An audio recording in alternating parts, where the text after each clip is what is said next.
बिस्मिल्लाहिर्रहमानिर्रहीम अस्सलाम वालेकुम दोस्तों, उम्मीद करदा कि तुसीं सब खैरियत दे नाल होवोगे। दोस्तों अज दे इस व्लॉग दे विच तुहानूं अपना फार्म डेयरी फार्म दा जिहड़ा हिस्सा है साडा जिहदे विच प्रैगनेंट गावां ते उस तो बाद मिल्किंग वालियां जिहड़ियां गावां है वो पोर्शन तुहानूं जिहड़ा विजिट करवा रहे हैं। उस तो बाद मुकम्मल डिटेल इन्फॉर्मेशन भी जिहड़ा तुहानूं सेंड कर रहे हैं, साडे दोस्तां नाल शेयर कर रहे हैं।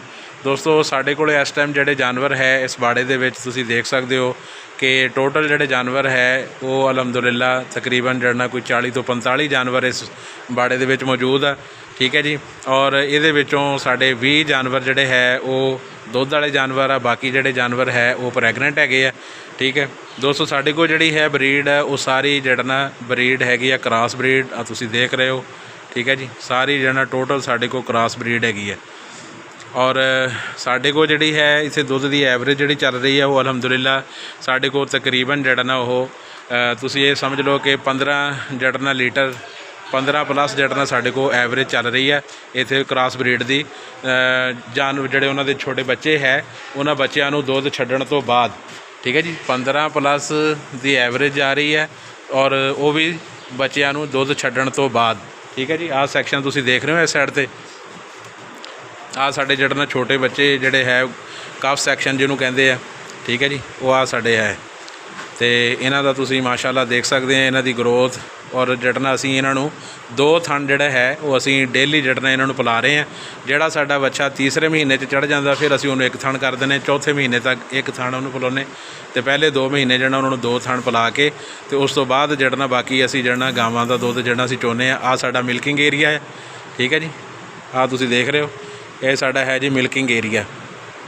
इत्थे जिहड़ा ना मुंडे हत्थ नाल ही चवाई कर रहे हैं तो हुणे थोड़ी देर तक चवाई का जिहड़ा टाइम हो गया वा तो लड़के जिहड़ा हुणे थोड़ी देर तक चवाई करने वाले है। तो 4 मुंडे आ तो चारे जिहड़ा हत्थ नाल ही इत्थे गावां चोंदे आ। 2 ऐस खुरली ते लग जांदियां ऐस खुरली ते 2 जिहड़ियां हैगियां ना वो ऐस खुरली ते लग जांदियां ते इधरों जिहड़ा वो बच्चा जिहड़ा आउंदा वा जिहड़ी भी गां दी है उहनूं इधरों कढदे बच्चे नूं और उस तो बाद जिहड़ियां गावां हैगियां उहनां दा गेट लगा है।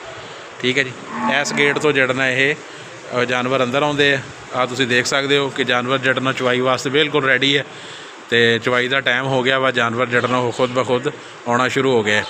ठीक है जी, तो माशाअल्लाह जिहड़ा साडे कोल दुध की एवरेज जिहड़ी है उस हिसाब नाल कि जिहड़े लोग अक्सर कहते हैं क्रॉस ब्रीड जिहड़ी है वो दुध नहीं दिंदी तो अलहमदुलिल्लाह तुसीं जानवरां दी फीड का जिहड़ा ख्याल रखो, उन्हां दा जिहड़ा ना बाकी मिनरल वगैरह उन्हां दा नमकियात दा ये सारियां चीज़ां जिहड़ियां है तुसीं उन्हां दा ख्याल रखो, साफ सुथरा पानी दिओ तो इंशाअल्लाह तुहानूं जिहड़ा क्रॉस ब्रीड भी जिहड़ा वो इंशाअल्लाह दुध देगी, मिल्किंग एवरेज भी जिहड़ा वो तुहानूं इंशाअल्लाह ठीक देगी।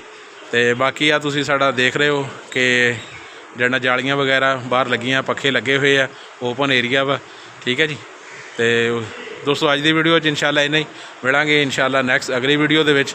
उन्नी देर मैनूं दिओ इजाज़त, अल्लाह हाफिज़।